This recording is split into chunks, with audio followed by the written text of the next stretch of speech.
হযরতে আয়েশা থেকে বর্ণিত, তিনি বলেন গভীর রজনীতে দেখলাম নবীজি আমার পাশে নেই। আমি খুঁজতে আরম্ভ করলাম, যে দেখি পাশে জান্নাতুল বাকি, ওখানে যে তিনি অঝর নয়নের সেজদা, অঝর নয়ন মোনাজাতে কাঁদতেছেন। আমি তা অনেকক্ষণ পর্যন্ত তার সাথে পেছনে হাত তুলে দাঁড়িয়ে আছি। তার কান্না শেষ হয়ে গেল। ডাক দিয়ে মনে করলাম জিজ্ঞাসা করি, হে নবী আপনি এখানে কেন? হঠাৎ নবী নিজেই আমাকে জিজ্ঞাসা করলেন, আয়েশা তুমি কি মনে করছো আল্লাহ রসুল তোমার ওপরে অবিচার করতে পারে? হে রাসূল আপনি এ কথা বললেন, আর আমাকে খুঁজতে খুঁজতে বাড়ি থেকে ঘর থেকে তুমি একেবারে কবরস্থান পর্যন্ত চলে এসেছো। তুমি মনে করছো আমি অন্য স্ত্রীর ঘরে চলে গেছি? তোমার কি বিশ্বাস হয় যে আল্লাহ এবং রসুল কারো ওপরে জুলুম করতে পারে? বলে না। হে নবী আপনি এখানে আসলেন কেন? নবীজি ওই দিন বলেছিলেন, আয়েশা তুমি কি জানো আজকে কোন রাত? বলে আল্লাহ আর রসুল ভালো জানি। নবীজি ওই দিন বললেন এটা লাইলাতুন নিসফে মিন শাবান, শাবান মাসের মধ্য রজনী। আল্লাহ রাব্বুল আলামিন এই রজনীতে তার সৃষ্টি জগতের প্রতি বিশেষ নজর দেন। এটা জিবরাইল আমাকে যেহেতু জানিয়েছে, এই জন্য আল্লাহর বিশেষ নজর আজকে চলছে। কবরবাসীরা তো অসহায় হয়ে পড়ে আছে। নবীজি বলেন একটা মানুষ কবরে চলে গেলে সে যেন সাগরের মাঝখানে পড়ে থাকে। সাগরের মাঝে যদি নৌকা ট্রলার লঞ্চ ডুবে যায়, একটা যদি তক্তা হাতে পায় তাও সেইটাই বুকের ভেতর নিয়ে ভাসতে থাকে। একটা মানুষ কবরে গেলে মানুষটা যেন সাগরের ভেতরে নৌকাবিহীন পড়ে আছে। একটা গাছের পাতাও যদি পায় সেইটাও সে আটকিয়ে ধরে বাঁচতে চায়, ভাসতে চায়। এই পৃথিবীর ময়দান থেকে যারা বিদায় নিয়ে কবরে আছে, আমরা যদি এখন তাদের জন্য অন্তত আল্লাহর কাছে মাগফিরাত কামনা করি, মহান আল্লাহর সাগরে যে লোকটা একটা তক্তা পেয়েছে ওর কবরের ভেতরে এরকম একটা কিছু পৌঁছিয়ে দেবে। এই জন্য আজকে এদের জন্য আমি একটু মোনাজাতে কাঁদছি। ও আয়েশা, বনি কেলাব গোত্রের যত ছাগল আছে বকরি আছে তাদের শরীরে পশম আছে, এই পশম পরিমাণে অপরাধ নিয়ে যদি কোনো মানুষ আজকে কান্নাকাটি করে আল্লাহ তারে মাফ করে দেবে। ওই দিনই নবীজি কিন্তু ওই দুইটা কথা বলেছিলেন। এক নম্বরে আল্লাহ শুধু মাফ করবে না, আজকের রাতে যারা শিরিক করে, কি করে আরো জোরে, দুই নম্বরে যারা হিংসুক বিদ্বেষ পোষণ করে অন্যের প্রতি। ও বাংলার মুসলমানেরা, নারী পুরুষ যারাই শুনছেন, আমি আপনাকে বাঁচাতে চাই, আজকে থেকেই শিরিক মুক্ত জীবন না গঠন করলে সবে বরাত মাঠে মারা যাবে। কথা বলেন না কেন? আমি এক কথায় জবাব দেই, শিরিক কি বললাম? শিরিক কি? এটা শিরিকের বহু প্রকার পেয়েছি আমি তাফসিরে। শিরিক বিল জাত, শিরিক বিল সিফাত, শিরিক বিল ইখতিয়ার, শিরিক বিল হুকুক। এটা আবার ভাগ ভাগ ভাগ ভাগ করলে 120 প্রকার হয়। আমি নিজে তাফসিরে 120 প্রকার পেয়েছি। এক কথায় সব কিছু সামারাইজ করে ওই যে এক কথায় জবাব দেয় না, এরকম বাক্য শোনেননি? এক কথায় জবাব হচ্ছে আল্লাহ যেটা পারে ওইটা অন্য কেউ পারে, এই বিশ্বাস করার নাম শিরিক। কথা বোঝেন? আল্লাহ যেটা পারে ওইটা অন্য কেউ পারে, এই বিশ্বাস করার নাম। এবার রাজনীতি মনে না করে বাস্তবতায় বোঝেন। এই যে কোরআন শরীফ, আল্লাহর কসম আমি মাথার উপরে নিয়ে বলছি, আপনাকে আমি বাঁচাতে চাই। আমি দেখতে পাচ্ছি এই সবে কদরে আপনি নামাজ পড়বেন, আপনি জিকির করবেন, কান্নাকাটি করবেন, কিন্তু মাঠে মারা যাবে, কিছুই হবে না যদি আপনি মুশরিক হয়ে থাকেন। এ কথা বলছেন না কেন? যেহেতু শিরিক আছে, আর শিরিক করলে সে মুশরিক। আপনার 80 বছর বয়স, তাতে কি হয়েছে? 80 বছরে দাড়ি পাকা মানুষ যদি হাঁ করে কান্নাকাটি করে, জীবনও মাফ হবে না যদি আপনার শিরিক থাকে। কি কথা বলেন না কেন? এই জন্য শিরিক যেন না থাকে, ভালো করে খেয়াল করেন। আমি আবার বলছি, আল্লাহ যেটা পারে ওইটা অন্য কেউ পারে, এই বিশ্বাস করার নাম। এদেশে বহু মানুষের ভেতরে বিশ্বাস আছে আল্লাহ যেটা পারে ওইটা অন্য কেউ পারে, বিশ্বাস তারা করে না। মানে আমি এবার একটা কথা বলবো, আপনি কি নিজের দিকে টেনে নেবেন না সংশোধন হবেন? এই জমিন আমার আল্লাহ বানিয়েছে, এটা বিশ্বাস করেন? আমি তো আগেই বললাম, কোরআনে আল্লাহ যা দিয়েছে একটা কথাও মিথ্যা নেই, সন্দেহ। তাহলে লিল্লাহি মা ফিস সামাওয়াতি ওয়া মা ফিল আরদ, এই আসমান জমিন সব কার? লাহু মুলকুস সামাওয়াতি ওয়াল আরদ, আসমান জমিনের রাজত্ব কার? এখানে ক্ষমতা একচ্ছত্রভাবে চলে কার? আমাদের কিছুই চলে না, কারণ আমরা আমাদের 3.5 হাত বডিও আমার কথা শোনে না, আপনার নাকও আপনার কথা শোনে না। আপনি যদি টয়লেটে বসে বলেন আমি কিন্তু অফিসার র্যাবের, আমি নাক ধরবো না, গন্ধ যেন না আসে, নাক বলবে বেটা আগে আমার সিপি ধর। কথা বলে না কেন? তার মানে কি বুঝলেন? আপনার নাক আপনার কথা, আপনার কান এটা শোনে আমার আল্লাহর কথা। উনি যেহেতু আদেশ দিয়েছে, কান যতদিন হামজার সাথে আছি এর কথা শুনবে। এখন যদি বলেন আমি কথা শুনতে চাই না কিন্তু আমি কান ধরবো না, হবে? আপনি যদি কথা শুনতে না চান তাহলে কানের ওপরে যে নোটিশ করা আছে ওটার বিপরীত কাজ করা লাগবে। কি সেটা? বন্ধ করা লাগবে। এই যে এখন আমি কিছু শুনতে পাচ্ছি না, আপনি আমার গালি দিলেও শুনতে পাচ্ছি না, কারণ কানের বিপরীত কাজ করে ফেলেছি। কি? আমি মুখ দিয়ে কথা বলতে বলতে এখন যদি মনে মনে করি না আমি কথা বলবো না, এই মুখ তুই যেন নড়াচড়া করবে না, এদিকে মুখ নড়ছে, তার মানে কারো উপরে আপনার কোনো কন্ট্রোল। এমনকি আপনাকে আল্লাহ যদি টাইট করতে চায় যে ওর একটু টাইট দেব, আল্লাহর কিন্তু কোনো সৈন্য বাহিনী পাঠানো লাগবে না, শুধুমাত্র 2 বার পায়খানা আর 3 বার বমি। এই কথা বলছে না কেন? তাড়াতাড়ি ধর ধর কর, কোথায় নিয়ে যাবেন? মতলবে নিয়ে চল। পড়ে আছেন স্যালাইন দেওয়া, বউছে জিজ্ঞাসা করছে ও গো তোমার কি হয়ে গেল? বলছে ও মা আমি মনে হয় বাঁচবো না। 2 বার পায়খানা 3 বার বমিতে বউকে মা বলে ফেলেন আর আপনি মস্তানি করেন। বিজ্ঞান প্রমাণ করছে আমাদের শরীরের ভেতরে রক্তে 5 প্রকার ক্যান্সার হয়। কত? এই 3.5 হাত বডির ভেতরে এখন 5.5 কেজি রক্ত আছে।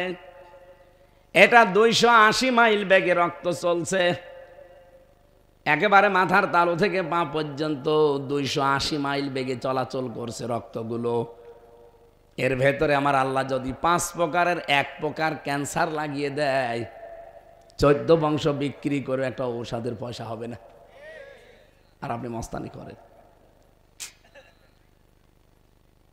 আমি তো মাঝে মাঝে একা থাকলে ভাবি যে আল্লাহ মানুষ মস্তানি করে কি নিয়ে? ওর তো কোনো কিছু আন্ডারে নেই, শব্দ তোমার আন্ডারে। এই জন্য আল্লাহ জানিয়েছেন আলা আলাহুল খালক ওয়াল আমর, এই জমিন আমি বানিয়েছি, এখানে বিধান চলবে কার? আরো জোরে বলেন, আরো জোরে। এদিকে তাকান। এই জমিন যেহেতু আল্লাহ বানিয়েছে, বিধান আল্লাহর চলবে। কি মনে হচ্ছে আপনার? রাজনীতি মনে করেন কোন কারণে? আপনি কেন অন্যদিকে টেনে নিয়ে যান? এ দোষ আপনার ভেতরে যা আছে আমি দেখতে পাচ্ছি। বাংলার বহু মানুষ আজ বিশ্বাস করে ক্ষমতার উৎস জনগণ, অথচ ক্ষমতার মালিক কে? আল্লাহ বলেন আলা আলাহুল খালক ওয়াল আমর, বানিয়েছি আমি, হুকুম চলবে আমার। সুতরাং আল্লাহর আইন বাদ দিয়ে মানুষের আইন যারা জমিনে প্রতিষ্ঠা করার জন্য দল করেন, ভোট করেন, রাজনীতি করেন, আপনি মুশরিক। বলেন বাংলাদেশে এরকম মানুষ আছে না? অথচ এই মানুষগুলো আজকে মসজিদে যে বলবে আল্লাহ মাফ করে দিন, বলে না তুই তো মুশরিক, মাফ হবে না। এত সহজ ভাষায় বলার পরও মানুষ বোঝে না, বলে না উনি রাজনীতি করছে। শয়তান তোরে যেদিন ফেরেশতা বাঁশ দেবে ওই দিন টের পাবি। বলেন তো এর চাইতে সহজ করে আর কি বলা যায়? আলা আলাহুল খালক ওয়াল আমর, কোরআনে আপনি বললেন যে এর সন্দেহ নেই, কোরআনে যা বলেছে আল্লাহ সত্য বলিস। ওই আল্লাহর কথা সূরা আরাফের 54 নম্বর আয়াত, আমি বানিয়েছি আইন আমার চলবে। কেন আপনি অন্যের আইন এখানে প্রতিষ্ঠা করতে চান? বলেন, আপনি তো মুশরিক। আল্লাহ যেটা পারে ওইটা অন্য কেউ পারে না। আইন বানাতে পারে কে? সুতরাং অন্য কেউ পারে না এটা। যারা বানাবে তারা মুশরিক। আর ওই মুশরিক হয়ে আপনি নিজে এখন সবে বরাতে যে বলবেন আল্লাহ আমার ভুল হয়ে গেছে, মাফ করে দিন, না, মন থেকে যদি ফিরে আসতে পারেন মাফ হবে এই রাতে। আর যদি লোক দেখানোর জন্য যান আবার সকালবেলা বাবা শাহজালাল সব হালাল। আপনি ইয়ার কি করার কারণে আপনার কিন্তু খবর আছে সামনে, এমন বিপদে আল্লাহ ফেলে দেবে। আমার কথা না বোঝার ভান করে আছেন কারা? হাত তোলেন তো। আলহামদুলিল্লাহ, এ মাহফিল সাকসেস। যে কয়টা মানুষ এসেছে আর যেহেতু রেকর্ড হচ্ছে, তামাম বাংলাদেশের মানুষ যদি এভাবে আপনাদের মতো বুঝে ফেলে তে এই দেশে ইসলাম কায়েম হতে আর কয়দিন লাগার কথা বলেন? সবাই বুঝেছেন না যে মুশরিক কারে বলে? আর যদি একেবারেই না বোঝার ভান করে বসে থাকেন, এদিকে আসেন, কানের নিচে এমন জোরে দেব আপনি সব বুঝে ফেলবেন।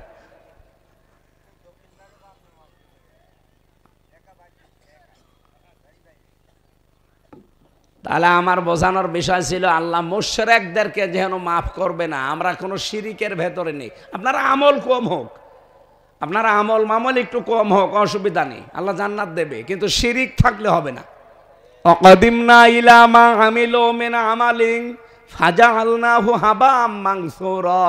দুনিয়ার ময়দানে কেউ যদি শিরিক মিশ্রিত আমল নিয়ে আল্লাহর কাছে যায়, ওইটা ধুলি কণার মতো ওর মুখের উপর আল্লাহ নিক্ষেপ করবে। ইন্নাহু মাই ইউশরিক বিল্লাহি ফাকাদ হারামাল্লাহু আলাইহিল জান্নাহ। কোন মানুষ যদি শিরিক করে আল্লাহ বলেন কিয়ামতের দিন ওরে আমি আল্লাহ জান্নাত হারাম করে দেব।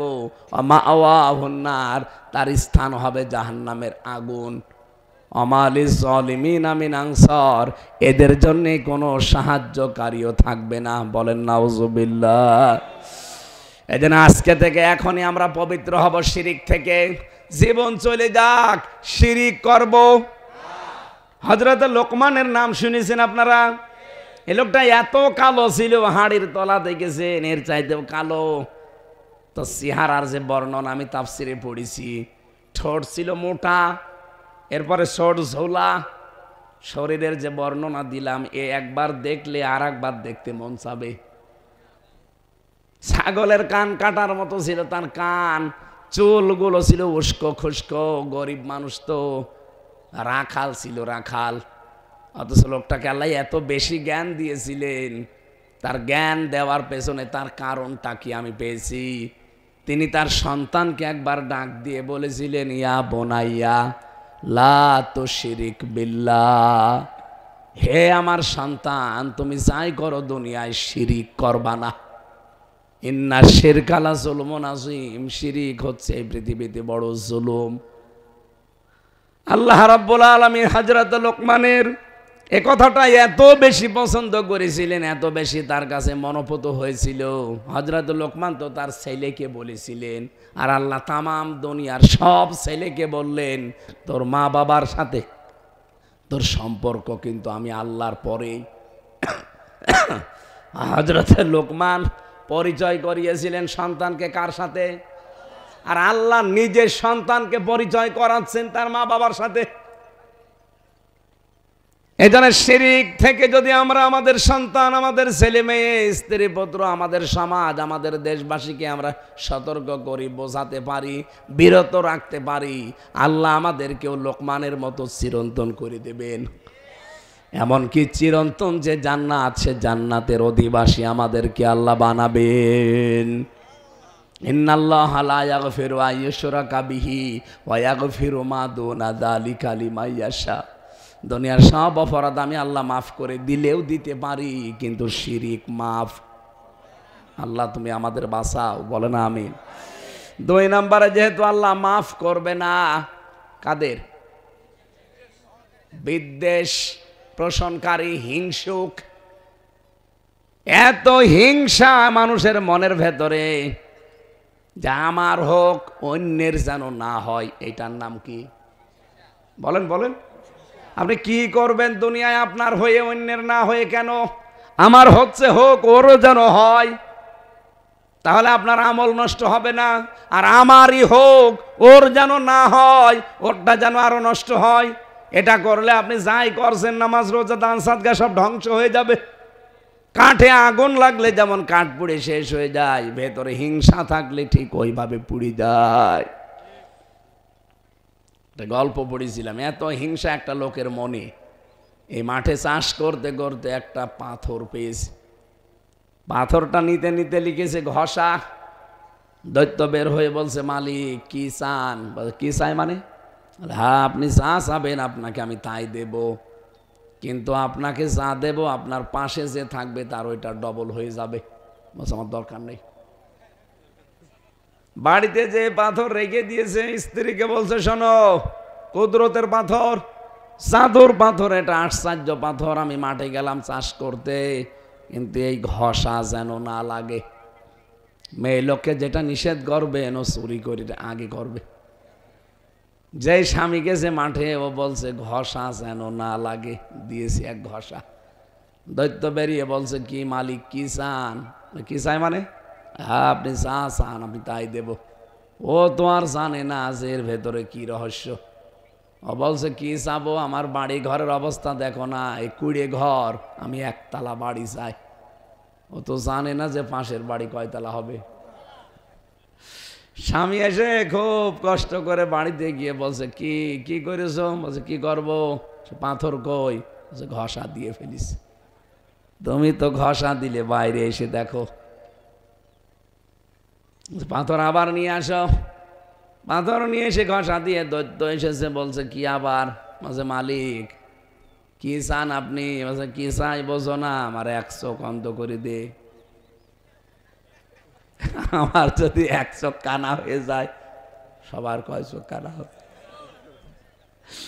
কি হিংসা! আমি উদাহরণ দিলাম একটা, এরকম হিংসা বাংলাদেশে নেই। আমার হোক, অন্যের যেন না হয়। অথচ প্রতিদিন প্রায় মাগরিব আর ফজরের পরে আয়াতগুলো পড়ে, কুল আউযু বিরাব্বিল ফালাক মিন শাররি মা খালাক ওয়া মিন শাররি গাসিকিন ইযা ওয়াকাব ওয়া মিন শাররিন নাফাসাতি ফিল উকাদ ওয়া মিন শাররি হাসিদিন ইযা হাসাদ। হাসাদ মানে কি? হিংসা। বলেন হাসাদ মানে? এটা মাগরিবের পরে এসে মানে ফজরের পরে মানুষ কিন্তু পড়ে। কারণ এইটা পড়ে যদি নিজের শরীরে আপনি ফৎকার লাগান, তাহলে জাদু টোনা কেউ করলে কেটে যাবে। এমনকি জিন পরে আপনাকে আর ভয় দেখাতে পারবে না শয়তানে। এই আমলটা করবেন। সূরা নাস আর ফালাক মাগরিবের পরে আর ফজরের পরে একবার পড়ে অন্তত শরীরে ফু দেবেন। ফু যদি নাও দেন অন্তত পড়বেন। ফরজ নামাজের পরে আয়াতুল কুরসি মাস্ট বি করে নেবেন, একবার পড়াই লাগবে। 2 নম্বরে এই যে নাস আর ফালাক। আর আজকের এই রাতে বিশেষ একটা আমল আছে, আস্তাগফিরুল্লাহ ওয়া আতুবু ইলাই। এইটা যদি এটা না পারেন মুখস্থ করতে, শুধু আল্লাহুম্মা গফিরলি, আল্লাহুম্মা গফিরলি, অথবা লা হাওলা ওয়ালা কুওয়াতা ইল্লা বিল্লাহিল আলিয়্যিল আযীম। পড়াটা যদি নাও পড়েন, বলবেন লা হাওলা ওয়ালা কুওয়াতা ইল্লা বিল্লাহ। এই আমলগুলো এই রাতে আজকে আমরা আরম্ভ করি, নিজেদেরকে শিরিক মুক্ত তৈরি করি। আর হিংসা যাদের আছে ভুলে যান। কি করবেন আপনি হিংসা করে? আল্লাহ যার কপালে যেটা লিখেছে ওটা কিন্তু হবেই।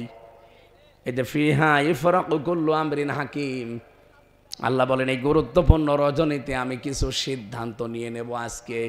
সুতরাং বাংলাদেশে কে কবে জন্মাবে, কে কবে আসবে, কে কবে মারা যাবে, কার ভাগ্যে কতটুকু সম্পদ আছে, এটা আজকেই লেখা হবে। তে আমি হিংসা করে করব কি? কথা বলেন না কেন? কারো ওপরে হিংসা আজকে থেকে না, প্রত্যেকের প্রতি ভালোবাসা বাড়িয়ে দেওয়া লাগবে। ইন্না কুন্না মুনজিরিন, আল্লাহ পাক বলেন অবশ্যই আমি কিন্তু নিজে সতর্ককারী। সতর্ককারীকে হামজা তো অ্যাডভার্টাইজ করলো, সতর্ককারী আসলে কে? তাহলে আল্লাহর এই সতর্ক বার্তাগুলো এখন বাড়ি নিয়ে যাবেন। কোনোদিন আর কারো প্রতি হিংসা করবেন না। শিরিক যেগুলো আছে জীবনে একটা একটা করে মুক্ত হওয়ার চেষ্টা করবেন। যেহেতু এখানে স্বামীরা এসেছেন, আমি জেলখানায় থাকতে একটু কিছু কিছু টুইকে রেখেছিলাম, পরবর্তীতে এসবটা বই বানিয়েছি। পারিবারিক জীবনে স্বামী স্ত্রীর যে সম্পর্ক অবনতি হয়, দাম্পত্য কলহ, এই যে মারামারি, গন্ডগোল, মনোমালিন্য, কথা বন্ধ করা, এটা কেন হয় এগুলো আমি কোরআন হাদিস দিয়ে। আর জেল খাটে অনেকে এই স্বামী স্ত্রীর গন্ডগোলের কারণে। এই মুরব্বীরা জিজ্ঞাসা করেন এখন যে জল্লাদ আছে, ইলিয়াস জল্লাদ, চট্টগ্রামে বাড়ি, ওরও মামলা এই বোর ফাংশন। ও মা বাবাকে জিনিসপত্র একটু দিত বেশি বেশি, ওই বউ খালি ঘানর ঘানর করে। ওই এমন এক চড় দিয়েছে ও ছাতা মরি গেছে। ওর মা বাবা এখন এই মার্ডার মামলা দিয়েছে, এখন এই যে মার্ডার মামলার আসামি, পরে এখন 30 বছর তার জেল খাটা লাগবে। কি করলো ওই মহিলা? নিজের জীবনটাও শেষ, এখন স্বামী এই যে 30 বছর জেলে। এই জন্য পারিবারিক জীবনে আমাদের ইসলাম দরকার। দাম্পত্য কলহ যেন তৈরি হয় না হয়, কি করলে তৈরি হবে না, ওইগুলো আমার বইতে লেখা আছে। 120 পৃষ্ঠা লিখেছিলাম। ওটা যাওয়ার সময় স্ত্রীর জন্য আর মেয়ের জন্য নিয়ে যাবেন সাথে করে, যে বলবেন পড়ো। নিজেদের জন্য একটা নেবেন, একটা পুরুষের একটা আছে, একটা মহিলাদের একটা আছে। আর পৃথিবীতে মেয়েদের আদর্শ 6 জন নারী, আমি ওই 6 জনের জীবনী লিখেছি, একটা আদর্শ নারী দিয়ে লিখেছি, আর দাম্পত্য জীবন নিয়ে। আল্লাহ রাব্বুল আলামিন যে সতর্কগুলো আমাদের করলেন, আমরা সতর্ক হব, আমাদের তৌফিক আল্লাহ দান করুন। আন্তর্জাতিক মিডিয়া এই রিপোর্টটা বানিয়েছে। 257টা রাষ্ট্র দুনিয়ায়, যারা রাষ্ট্র চালাচ্ছে পৃথিবীতে এখন, নিকৃষ্ট মানুষের তালিকায় 1 নম্বরে হাসিনার নাম এসেছে, 2 নম্বরে এসেছে মিশরের, সিরিয়ার বাশার আর আসাদের। কথা বুঝতেছেন? 257টা রাষ্ট্রের প্রত্যেক রাষ্ট্রপ্রধান আছে না? বলেন 257 জন তামাম দুনিয়া এখন চালায়, রাষ্ট্রে ভাগ ভাগ করে নিয়ে, এরিয়া ভাগ ভাগ করে চালাচ্ছে।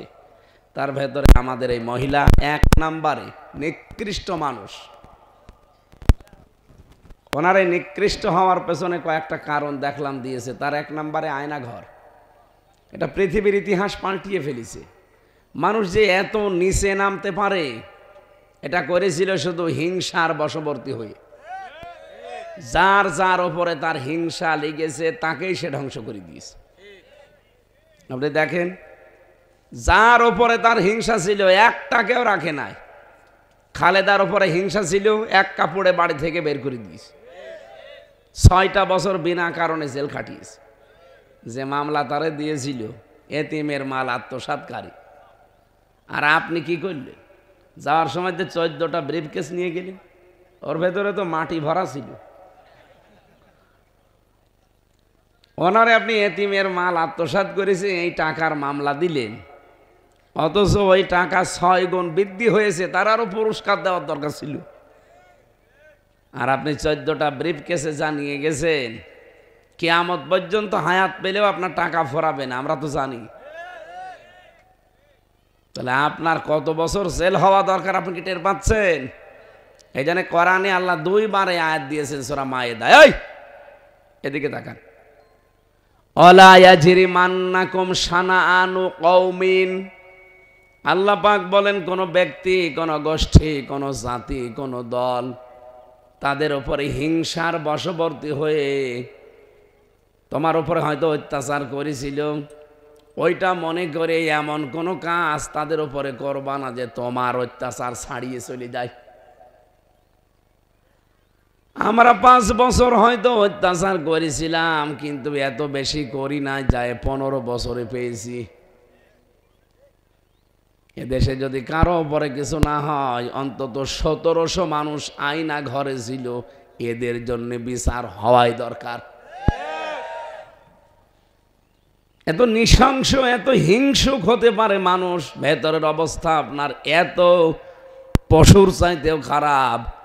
পশু এত নিকৃষ্ট আচরণ করে না।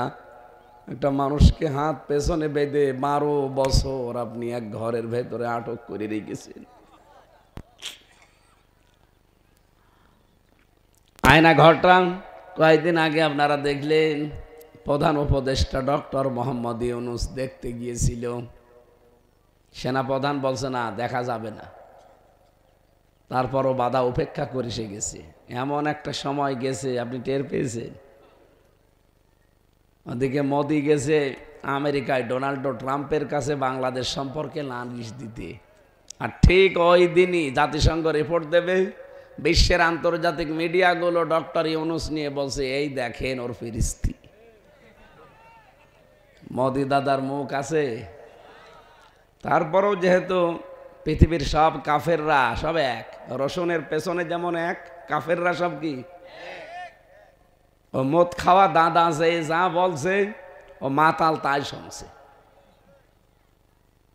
ও মাতালকে যে দেখাচ্ছে যে দেখ কি অবস্থা, একটা মানুষকে 10 বছর 12 বছর 14 বছর মুরগির ঘরের মতো জায়গায় আটক করে রেখে দিয়েছে, সে জানেও না যে কোথায় আছে। এর চাইতে অপরাধ দুনিয়ায় আর কি হতে পারে? চেঙ্গিস খান, হিটলার, তাদের দল যা করেছিল, এই কারণে যদি তাদেরকে নিষিদ্ধ করা হয়, এরা যা করেছে দুনিয়ায় সব বাদ দিলাম, শুধু আয়না ঘরের কারণে এদের নিষিদ্ধ করা ফরজ হয়ে গেছে। আমি নিজে তো ভিকটিম, হালকা কয়েকদিন আমি ছিলাম, আমি টের পেয়েছি প্রথম যে কত কঠিন ওদের আচরণ। এখন যে এই চেয়ারটা আবিষ্কার করেছে, ওটা তো ইলেকট্রিক শর্ট দেয় কারেন্টের, আর আমি রিমান্ডে দেখেছিলাম শর্ট দেওয়া না, ওটা ঘোরে। ওই শক দিলে তো মানুষ এভাবে কাঁপে, মাথা শরীর মিলে কাঁপে, আর ওই শটে পুরা শরীর ঘোরে। আপনার হাত আর পা ক্লিপ দিয়ে আটকিয়ে দেবে, গলাটা ক্লিপ দিয়ে আটকিয়ে দেবে। একটা সুইচ দেবে, এক টিপে 1 মিনিটে আপনি 120 বার ঘুরবেন। 1 মিনিট পরে মনে হবে যে আমি 3-4টে দুনিয়া দেখতে পাচ্ছি। আপনি টের পাচ্ছেন? বলতেই যদি এরকম গা শিউরে ওঠে আমার, এটা হয়েছে আমার উপরে। আপনি বলেন তো কত কঠিন ছিল ওই মুহূর্তটা। আপনার জীবনে যদি এরকম 5 দিন 10 দিন না, যদি একদিনও আপনি পার করতেন, জীবনেও কোনো জালেমের পক্ষে সাফাই গেতেন না। আপনি পারবেন ওইরকম 3.5 হাত ঘর, এদিকে 1.5 হাত, 5 দিন থাকতে পারবেন বিনা সব কিছু বিচ্ছিন্ন করে? 24 ঘন্টা পড়ে থাকবেন? আপনার শুনতে সহজ মনে হলো, বিষয়টা অত সহজ না। আমরা এই যে যারা আছে, এই মুরব্বী সহ আমরা জেলে ছিলাম, তারপরও আমাদেরকে তো 24 ঘন্টা তালা লাগিয়ে রাখতো।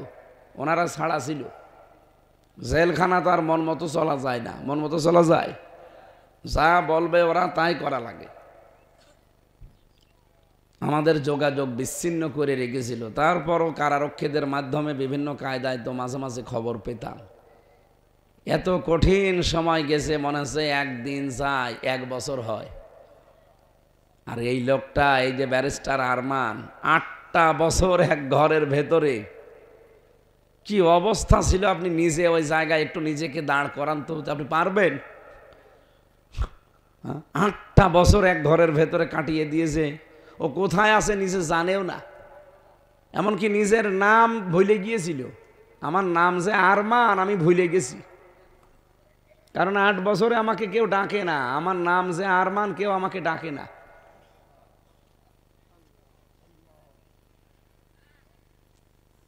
তাও এমনি গ্রাম্য চাষা ভোষা কোনো মানুষ হলেই হতো, ছেলেটা ব্যারিস্টার। আপনি টের পাচ্ছেন কি বলছি? এই কঠিন পরিস্থিতি যে মানুষগুলো তৈরি করলো, এই হিংসার কারণে। কিসের কারণে? যার যার উপরে তার হিংসা ছিল, রাগ ছিল, ঠিক তারই নষ্ট করে দিয়েছে। এই জন্য সুরঞ্জিত বাবু বলেছিল, বাঘে ধরলে ছাড়ে, ও হাসিনা ধরলে ছাড়ে না। আসলেও তাই, যারে ধরেছে তার শেষ। এই জন্যে শবে বরাত বলেন, নিসফে শাবান বলেন, যত গুরুত্বপূর্ণ রাত বলেন, আপনার মাপ নেই যদি আপনার হিংসা ভেতর থেকে দূর না হয়। সুতরাং আজকের এই রাত গুরুত্বপূর্ণ, ঠিক আছে, সবার জন্যে না। এই 2টা গুণ যাদের ভেতরে আছে, এখনই তওবা করে বাড়ি যাওয়া লাগবে যে না, জীবনে আর এরকম কোনো কাজে আমি নেই। প্রথম কি বললাম?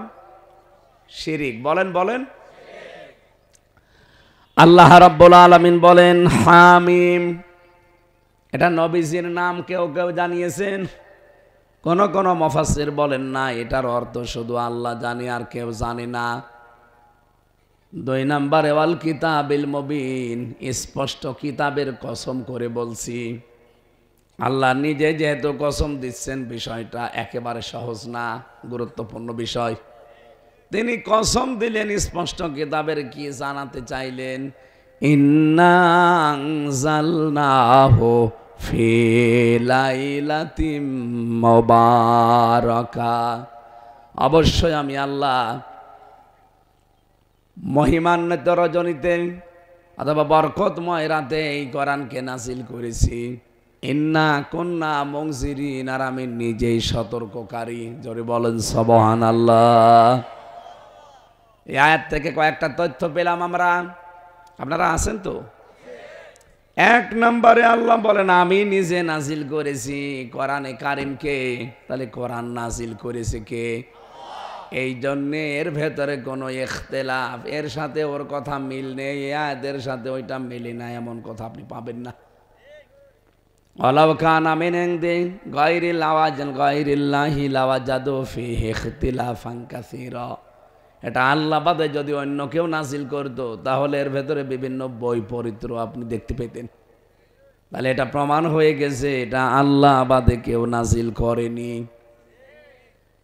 এই পৃথিবীতে আল্লাহ আসমান থেকে যাগুলো পাঠিয়েছেন তার ভেতরে একটা লোহা, লোহা কিন্তু দুনিয়ায় তৈরি হয়নি, লোহা আল্লাহ নাজিল করেছেন। কোথা থেকে এসেছে লোহা? আকাশ থেকে। বলেন বলেন। আল্লাহ বলেন লোহা আমি নাজিল করেছি, লোহা দুনিয়ায় তৈরি হয় না। 2 নম্বরে আমি কোরআনে কারিম নাজিল করেছি, কোরআন দুনিয়ায় তৈরি হয়। আরো আসতে বলেন। যেগুলো আসমানে তৈরি হয় ওই জিনিসগুলো আসমান থেকে আমার আল্লাহ পাঠায়। এই যে বৃষ্টি তৈরি হয় দুনিয়ায়, কোথায়? আরো জোরে বলেন। মানুষের ভেতরে যেটা নড়াচড়া করে, যার কারণে আমরা কথা বলতে পারি, ওই জিনিসের নাম রুহ। নাম কি? রুহকে দুনিয়ায় তৈরি হয় কোথায়? রুহ যেখানে তৈরি হয় ওখানে তার খাবার আছে।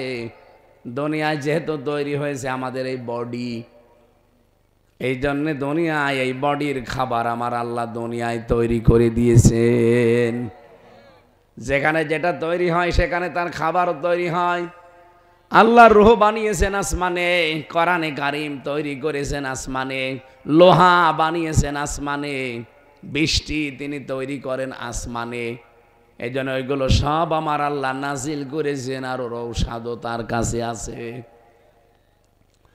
আমরা দুনিয়ায় এসেছি, আমাদের বডি তৈরি হয়েছে দুনিয়ার বীর্য দিয়ে।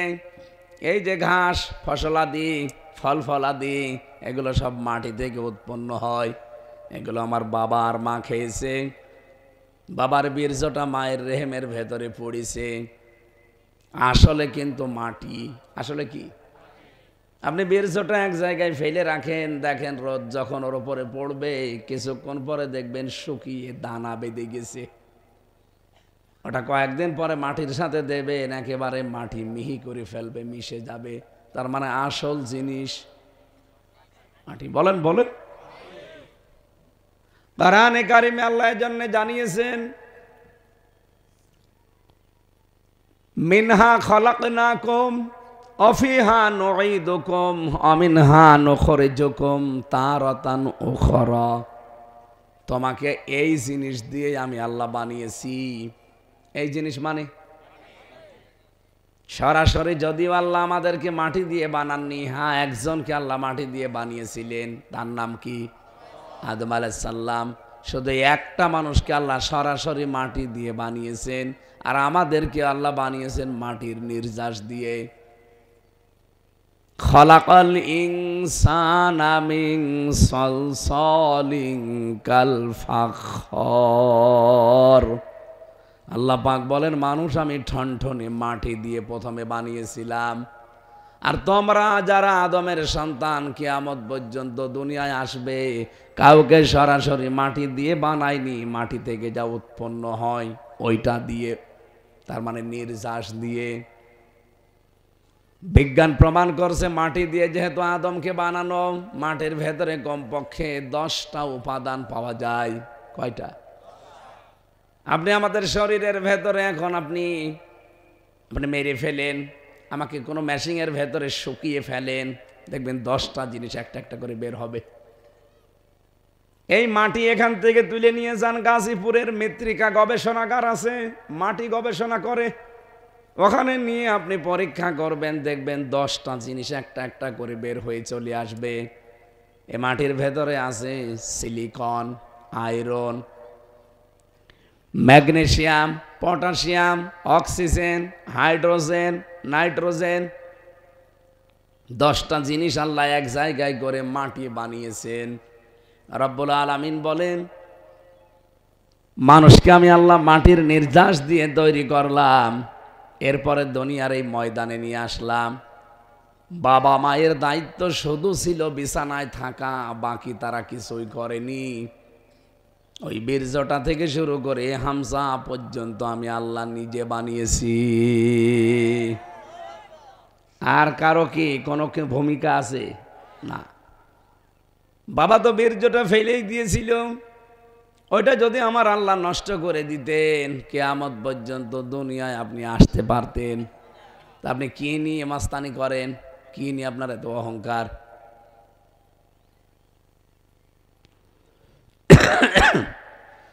যেহেতু প্রথম শব্দটাই পেয়েছি, আমার আল্লাহ নাজিল করেছেন কোরআন, এখানে তৈরি হয় না, লোহা তৈরি হয় না, এটা নাজিল হয়। এটা কি হয়? আল্লাহর কোরআনে কারিমে যে তথ্যগুলো আমার আল্লাহ দেবেন, যেহেতু আল্লাহর বিষয়ে আমাদের কোনো আপত্তি নেই যে তিনি 5 জন বা 10 জন। বলেন বলেন।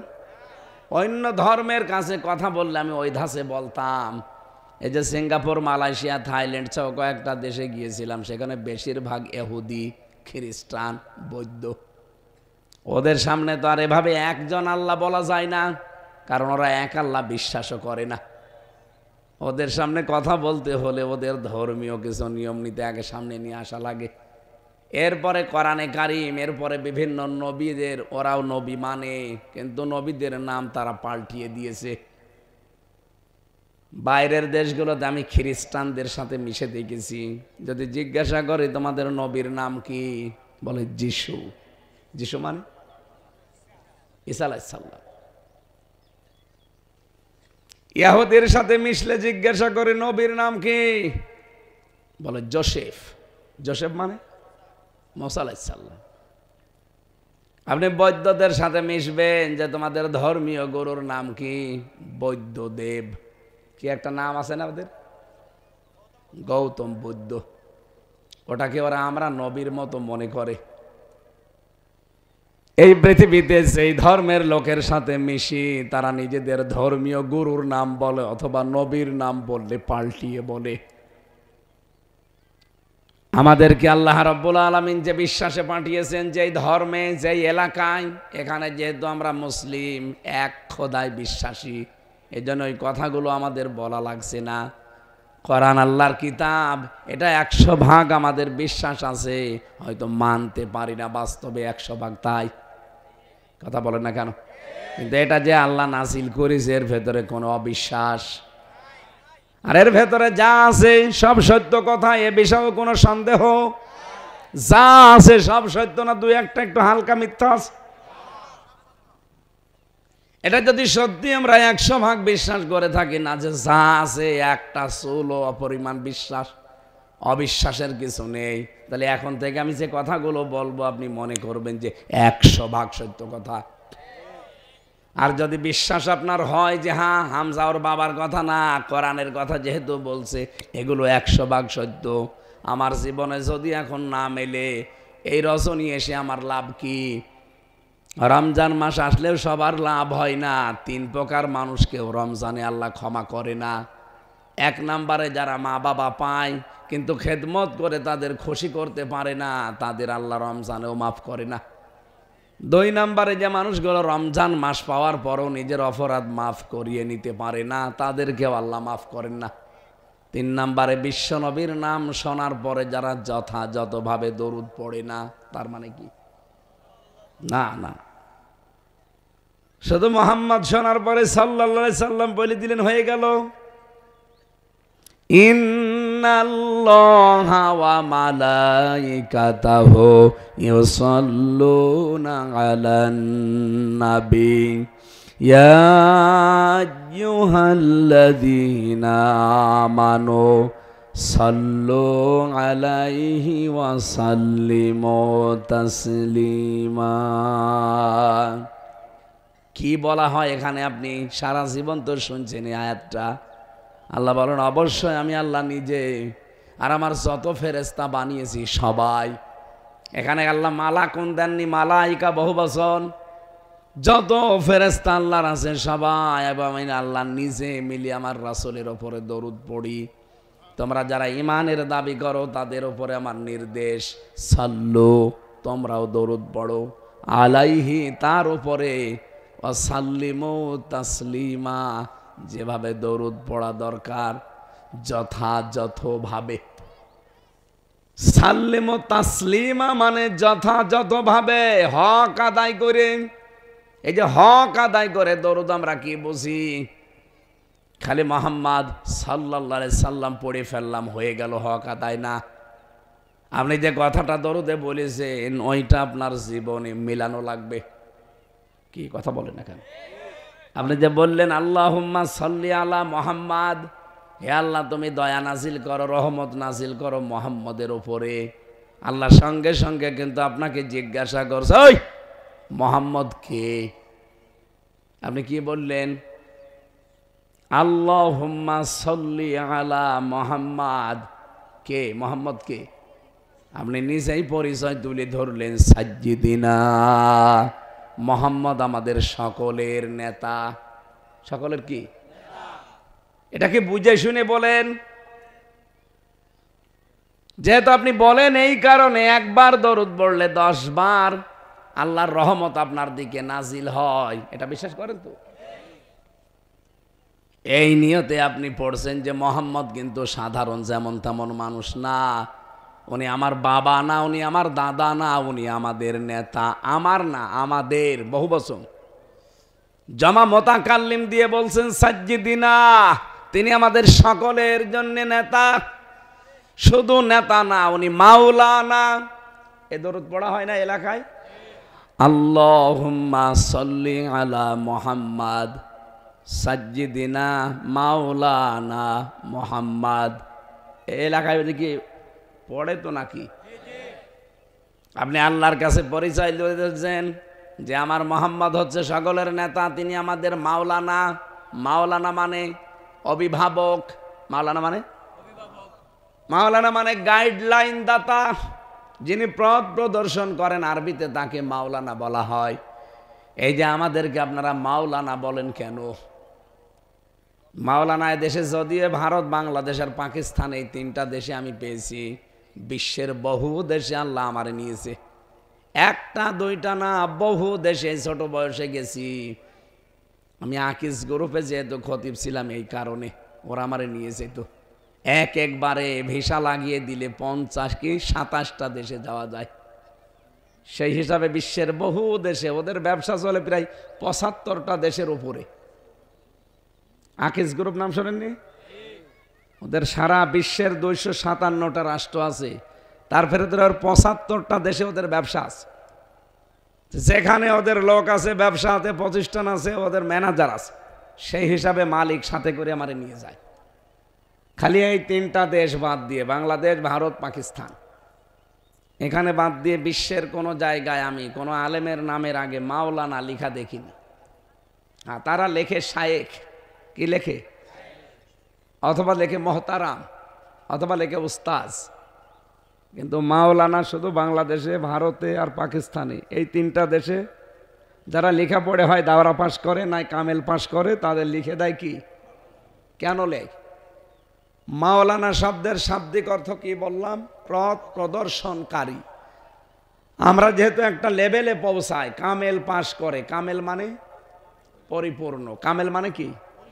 প্রথমে দাখিল পাস করা লাগে। দাখিল মানে প্রবেশ করা। আমি ইসলামের কিছু নিয়ম নীতি জানছি, এই জন্য ইসলামের ভেতরে আসলাম। 2 নম্বরে বলা হয় আলিম। আলিম মানে জ্ঞানের রাজ্যে আমি প্রবেশ করছি।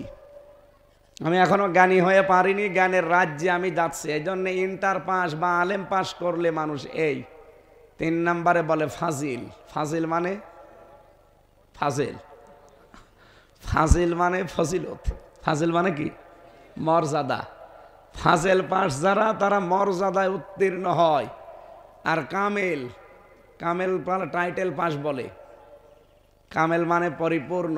তার মানে ইসলামের যে পরিপূর্ণ বিধান আছে আমি জেনেছি কিন্তু এখনো মানতে পারিনি, এইটা আমি এখন নিজের জীবনে মানবো আর মানুষকে আমি এই পথ দেখাবো। এই জন্যে সরকারিভাবে নামটা মাওলানা দিয়ে দেয়। তাছাড়া মাওলানা কি কোনো সার্টিফিকেট? সার্টিফিকেটের নাম কি? কামিল। নাম কি? কামিলের ভেতরে আবার 4 প্রকার আছে। কেউ হাদিস নেয়, কেউ ফেকা নেয়, কেউ আরবি সাহিত্য নেয়, কেউ তাফসির নেয়। আমি পড়েছিলাম ফেকা নিয়ে, এই জন্য আমার মুফতি লেখে। যারা হাদিস নিয়ে পড়ে ওদেরকে মুহাদ্দিস দেয়, যারা তাফসির নিয়ে পড়ে কোরআন নিয়ে তাদেরকে মুফাসসির দেয়, আর যারা আরবি সাহিত্য নিয়ে পড়ে তাদেরকে আদব বলা হয়। তো দেখেন এই কামেলে যাওয়ার পরে 4 শ্রেণীতে ভাগ হয়ে যায় মানুষ। এটা কোনো সার্টিফিকেটের নামও না যে মাওলানা এটা একটা সার্টিফিকেট, না। মাওলানা সার্টিফিকেট না কামিল সার্টিফিকেট। এটা পাশ করার পরে জনগণ সরকারের পক্ষ থেকে আমরা সারা দেশে যেখানে যাই, হয় বললাম যে ফেকা নিয়ে মাসলা মাসাইল নিয়ে পড়াশোনা করলে তারে মুফতি বলে, ফকি বলে, এই যে আমারে বলছে। এখানে যারা হাদিস নিয়ে পড়েছে, যারা মাদ্রাসায় মুহাদ্দিসগিরি করে, হাদিস যারা পড়ায় তাদেরকে কি বলে? আর হাদিস পড়াতে পড়াতে একটা লেভেলে যখন চলে যায় অন্তত 12 বছর, তখন তারে বলে শাইখুল হাদিস, মানে বুড়ো। শাইখ মানে কি? বুড়ো বা পণ্ডিত। আর হাদিস মানে নবীজির হাদিস। তার মানে হাদিসের ওপরে যার পাণ্ডিত্য আছে, গভীর জ্ঞান আছে, আল্লামা শাইখুল হাদিস মামুনুল হক বলে না? ওনার নাম ধরলে মানুষ কি বলে? শাইখুল হাদিস এবনে শাইখুল হাদিস, না শাইখুল হাদিসের ছেলে শাইখুল হাদিস। ওনার বাবা ওইরকম বছরের পর বছর পড়িয়েছে বুখারী শরীফ, উনিও ওইরকম পড়াচ্ছে। তাই আমরা যেটা এখান থেকে আপনাদের বোঝাতে চাই, কামেল পাস এটা একটা সার্টিফিকেট। এইটা করলে আমরা তাদেরকে মাওলানা বলি, যেহেতু তারা ইসলামের গাইডলাইন মানুষকে দেয়। আমাদের গাইডলাইন দাতা আমরা স্বীকার করলাম নবী মুহাম্মাদুর। সুতরাং এখন থেকে আপনি বেছে নেবেন, আপনার গাইডলাইন দেবে এই দেশে কোনো ভণ্ড পীর না, আপনাকে গাইডলাইন নেওয়া লাগবে মুহাম্মাদুর রাসূলুল্লাহর কাছে। আপনি দেখেন তার জীবনে শবে বরাত ছিল কিনা, যদি থাকে আপনি পালন করবেন, যদি না থাকে আপনি সে গাইডলাইন নিতে পারেন না। এক কথা বলেন না কেন? আল্লাহুম্মা আমিন। লা হাওলা ওয়ালা কুওয়াতা ইল্লা বিল্লাহিল আলিয়্যিল আযীম। মাবুদ, জেল থেকে বেরানোর পর থেকে আমি অসুস্থ, আমার কণ্ঠটাও বসে গেছে, ভাঙ্গা ভাঙ্গা গলা নিয়ে প্রায় 1 ঘন্টা 15 মিনিট আমি কথা বললাম। যতটুকু বলেছি আমাদের আমল করার তৌফিক দাও। আইলা সারা দিন আজকে জার্নিতে আছি, কোথায় সে কুষ্টিয়া, কোথায় চাঁদপুর, সারা দিন সারা রাত লেগে যায় আসতে। বহু কষ্ট করে এসেছি। যতটুকু বললাম, আল্লাহ আমাদের সবাইকে জীবনের শিরিক মুক্ত করে দাও। জীবনে যাদের হিংসা আছে, আমাদের হিংসাকে তুমি জীবনের মতো দূর করে দাও। শুধু এই মন আমাদের দিও না যে আমারই হবে, অন্য কারো যেন না হয় না। নবীজির মতো মন তৈরি করে দাও যে আমাদের সবাইকে তুমি দাও। মন থেকে আল্লাহর এই শেখানো দোয়া পড়েন, রব্বানা আতিনা ফিদ দুনিয়া হাসানা ওয়া ফিল আখিরাতি হাসানা ওয়া কিনা আযাবান নার। আল্লাহ তাআলা মা বোনেরা পর্দার আড়ালে আছে, এদেরকে তুমি মাফ করে দাও। এ মাহফিলের আয়োজন দেখো কত সুন্দর করে তারা সাজিয়েছে, মানে হচ্ছে বাসর ঘর বানিয়েছে। নিজেদের বাড়ি ঘরের চাইতে কোরআনের প্রচারের এই মাধ্যমটাকে এত সুন্দর করে যারা সাজালো, এই যুবকদেরকে যে মা পেটে নিয়েছে, মায়ের পেট তুমি ধন্য করে দাও। কোরআনে কারিম থেকে ইনস্পে সাবানের এই দিবাগত রজনী, এখন দিবাগত সময়ে যতটুকু শুনলাম, রজনীতে আমল করার তৌফিক দাও। আজকের রাতে যেন আমরা ভালো ভালো কাজে আঞ্জাম দিতে পারি। শুধু মাত্র নামাজ পড়া, শুধু রোজা রাখা না, কে কোথায় খেয়ে আছে, অভাবে আছে, কে কোথায় ঝামেলায় আছে, মামলায় পড়ে আছে, একটু খোঁজ খবর নেওয়া, এইটাও ভালো কাজ। এইরকম ভালো ভালো কাজে আঞ্জাম দেওয়ার সুযোগ করে দাও। আলহামদুলিল্লাহি রাব্বিল আলামিন, লা ইলাহা ইল্লাল্লাহু মুহাম্মাদুর রাসূলুল্লাহ।